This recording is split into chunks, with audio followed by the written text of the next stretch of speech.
말씀 같이 봅니다. 하나님 말씀은 요한복음 20장 24절에서 31절까지 말씀입니다. 12 제자 중에 하나로서 디두모라 불리는 도마는 예수께서 오셨을 때에 함께 있지 아니한지라. 다른 제자들이 그에게 이르되 우리가 주를 보았노라 하니 도마가 이르되 내가 그의 손에 못자국을 보며 내 손가락을 그 못자국에 넣으며 내 손을 그 옆구리에 넣어보지 않고는 믿지 아니하겠노라 하니라. 여드레를 지나서 제자들이 다시 집 안에 있을 때 도마도 함께 있고 문들이 닫혔는데 예수께서 오사 가운데 서서 이르시되 너희에게 평강이 있을지어다 하시고 도마에게 이르시되 너 내 손가락을 이리 내밀어 내 손을 보고 내 손을 내밀어 내 옆구리에 넣어보라. 그리하여 믿음 없는 자가 되지 말고 믿는 자가 되라. 도마가 대답하여 이르되 나의 주님이시오 나의 하나님이시니이다. 예수께서 이르시되 너는 나를 본고로 믿느냐? 보지 못하고 믿는 자들은 복되도다 하시니라. 예수께서 제자들 앞에서 이 책에 기록되지 아니한 다른 표적도 많이 행하셨으나 오직 이것을 기록함은 너희로 예수께서 하나님의 아들 그리스도이심을 믿게 하려 함이요 또 너희로 믿고 그 이름을 힘입어 생명을 얻게 하려 함이니라. 아멘. 여러분의 머릿속에 도마 하면 무엇이 떠오릅니까? 의심 많은 도마. 어쩌다가 도마가 의심의 대명사처럼 불리게 되었을까요? 사실 제자들 중 도마처럼 확고한 믿음의 사람이 없었는데 말이지요. 오늘 본문을 통해 도마에 대해 새롭게 조명해보고 참 믿음이 무엇인지 살펴보도록 하겠습니다. 먼저 30절과 31절 같이 봅니다. 예수께서 제자들 앞에서 이 책에 기록되지 아니한 다른 표적도 많이 행하셨으나 오직 이것을 기록함은 너희로 예수께서 하나님의 아들 그리스도이심을 믿게 하려 함이요 또 너희로 믿고 그 이름을 힘입어 생명을 얻게 하려 함이니라. 요한복음을 표적의 책이라고 합니다. 요한복음에는 7가지 큰 표적이 소개되고 있지요. 표적이란 말은 헬라어로 세메이온이라고 하는데 이 단어에서 영어 사인이 왔지요. 표적이란 무엇인가를 지시한다는 뜻입니다. 예를 들어 제가 손가락으로 달을 지시한다면 손가락은 표적이고 실체는 달이 되겠지요. 제가 저것 좀 봐 하고 손가락으로 달을 가리켰는데 제 손가락만 쳐다보고 있다면 어떻게 되겠습니까? 참 웃기는 상황이 연출되지 않겠습니까? 그런데 우리가 지금 그러고 있지 않은지 점검해 봐야 합니다. 요한복음을 볼 때는 항상 이 부분을 염두에 두고 읽어야 바른 이해를 할 수 있습니다. 그러면 왜 이렇게 많은 표적을 기록했을까요? 바로 예수를 믿음으로 생명을 얻게 하고자 함입니다. 잘 먹고 잘 살아 이 땅에서 떵떵거리고 사는 게 목적이 아니라는 사실입니다. 이 관점을 가지고 오늘 본문을 살펴보십시다. 예수께서 부활하시고 제자들을 찾아오셨을 때 도마는 그 자리에 없었습니다. 그 후 그들은 도마에게 예수님께서 살아나셨다고 말하죠. 도마의 반응 25절 같이 봅니다. 도마가 이르되 내가 그의 손에 못자국을 보며 내 손가락을 그 못자국에 넣으며 내 손을 그 옆구리에 넣어보지 않고는 믿지 아니하겠노라 하니라. 이 구절의 참 의미를 모르면 그를 의심 많은 자로 만들어버립니다. 내가 직접 확인하기 전에는 안 믿어 이렇게 보이니까요. 정말 그런 뜻일까요? 만약 그렇다면 예수님께서 도마에게 오셔서 그의 찢어진 손과 옆구리에 손을 넣어보라고 했을 때 왜 하지 않았을까요? 옆구리에 손을 깊숙이 집어넣고 진짜네 하고 믿습니다 해야 맞잖아요. 이 속에 담긴 깊은 뜻을 헤아려 보도록 하겠습니다. 도마는 예수님의 제자로 3년 넘게 함께하며 천국 복음을 들었습니다. 예수와 함께 할 때는 자기의 믿음이 최고인 줄 알았을 것입니다. 그런데 예수님이 십자가에서 돌아가시자 하늘이 무너지고 땅이 꺼지지요. 그가 붙들었던 기대, 소망, 꿈은 한순간 물거품이 됩니다. 베드로가 그랬듯이 말입니다. 그런데 다른 제자들이 예수님이 살아나셨다고 말합니다. 믿을 수가 있겠습니까? 믿을 수가 없죠. 누구를요? 예수님을, 아니면 자기를.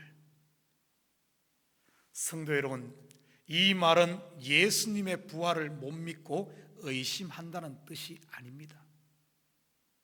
도마의 자기 부인의 고백이지요. 나는 나를 믿을 수가 없어. 내 힘으로는 안 돼. 내 믿음은 가짜였어. 이런 의미라고 할까요? 이 고백 속에는 진짜 믿음이 무엇인가를 보여주는 신학이 들어있습니다. 믿음이 단순히 믿습니다 하면 믿는 겁니까? 수천 번 반복해 머리를 세뇌시키는 게 믿음입니까? 이를 꽉 깨물고 나는 믿을 거야 용 쓰는 게 믿음입니까? 아니란 사실입니다. 그러면 진짜 믿음이 뭘까요? 예수님의 찢어진 손과 옆구리에 내 손을 넣는 것입니다. 무슨 말입니까? 그분과 하나됨, 연합이 바로 믿음입니다. 나는 아담입니다. 나는 흙입니다. 나는 나띵입니다. 도마가 죽으니 예수님이 그 속에서 사시는 것이지요. 이런 무덤에 있는 도마를 예수님은 친히 찾아와 그에게 평강을 전합니다. 재밌지 않습니까? 도마가 나는 이제 끝입니다. 소망이 없습니다.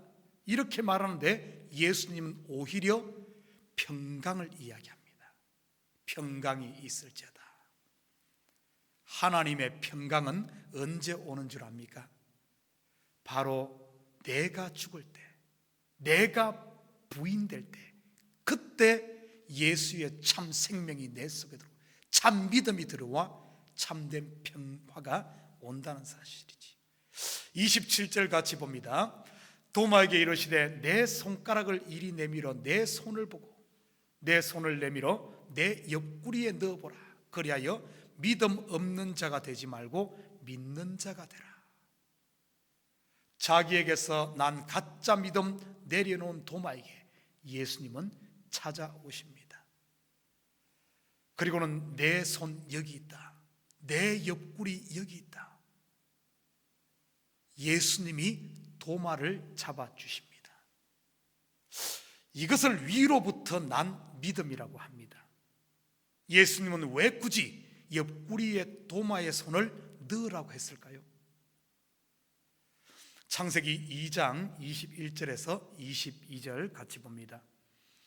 여호와 하나님이 아담을 깊이 잠들게 하시니 잠들매 그가 그 갈빗대 하나를 취하고 살로 대신 채우시고 여호와 하나님이 아담에게서 취하신 갈빗대로 여자를 만드시고 그를 아담에게로 이끌어 오시니.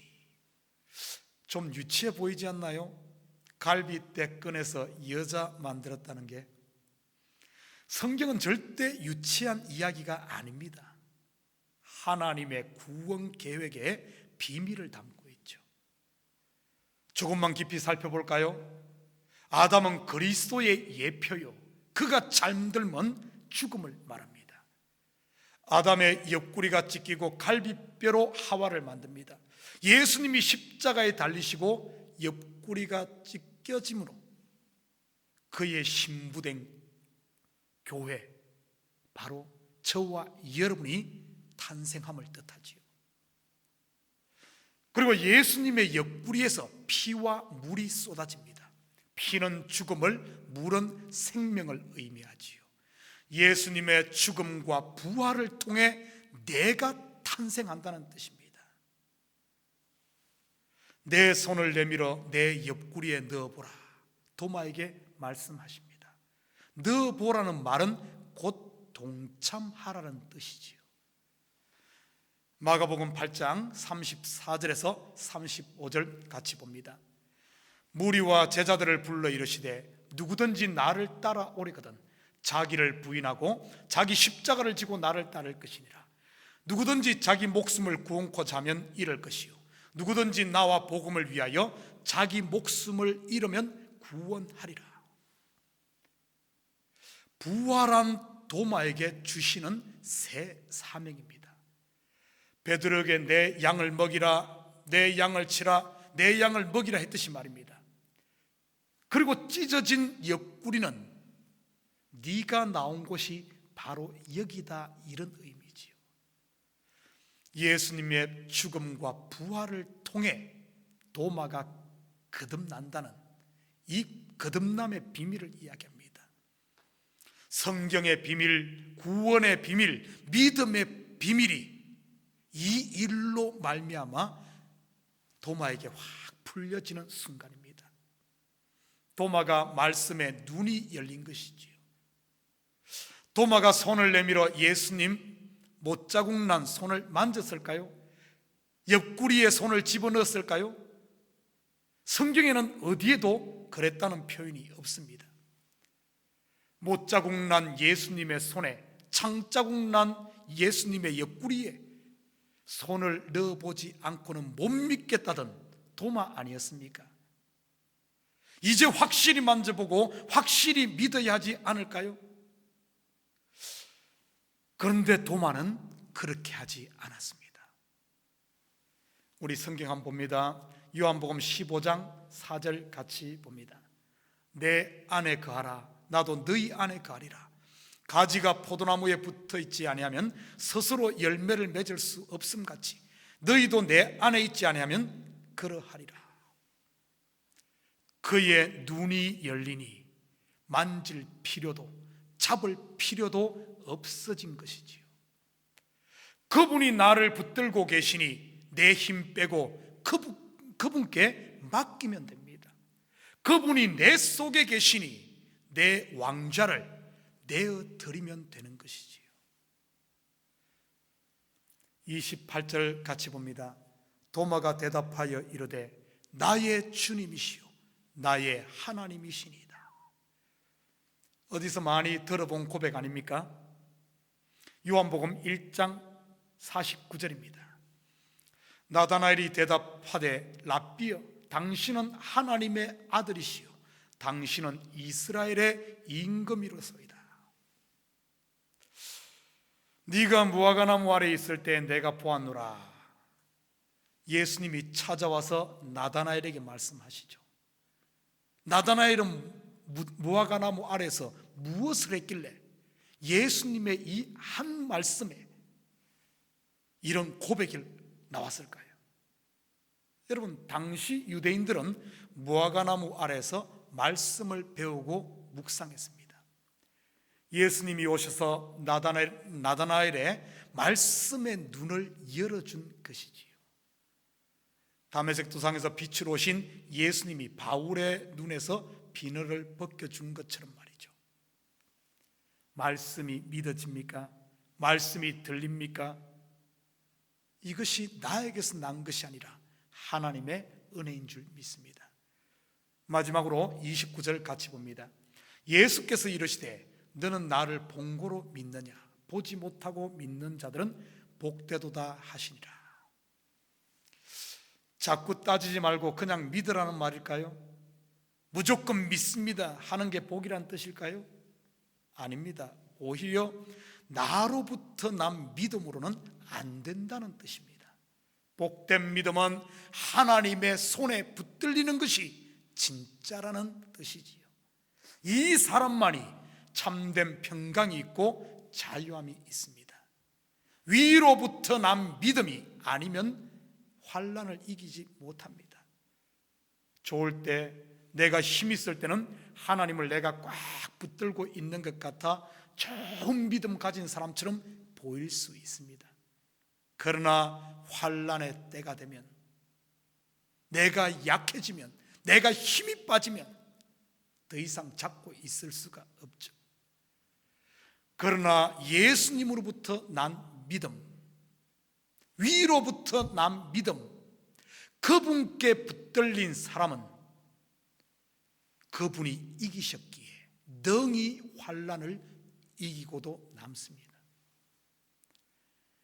실상 도마는 의심 많은 자가 아니라 자기를 부인함으로 위로부터 온 참 믿음의 복을 누리게 된 정말 진짜 믿음을 가진 믿음의 사람이었지요.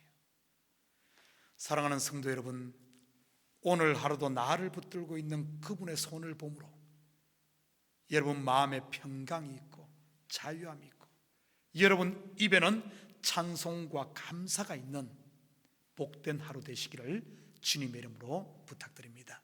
기도하십시다. 사랑의 아버지 하나님, 참으로 감사드립니다. 혹시 내가 가지고 있는 믿음이 위로부터 난 믿음이 아닌 내 믿음은 아닙니까? 우리 자신을 점검하길 원합니다. 아버지 하나님, 위로부터 난 믿음은 나를 내려놓고 그분을 나의 주인으로 모시고 나는 작아지고 그분은 강해지는, 아버지 하나님, 그분이 왕이 되는, 주인 되는 믿음입니다. 아버지 하나님, 우리 마음에 두려움이 있습니까? 걱정이 있습니까? 근심이 있습니까? 왜 우리가 근심합니까? 혹시 내가 가진 믿음이 위로부터 난 믿음이 아닌 나에게서 난 믿음 때문에 그런 건 아닙니까?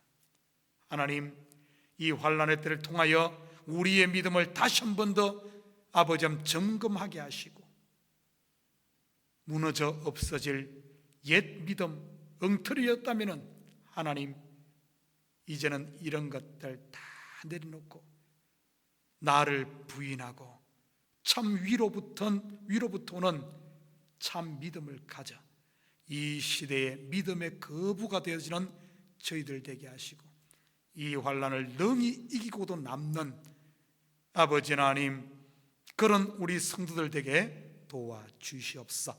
감사드리며 예수님의 이름으로 기도드립니다. 아멘.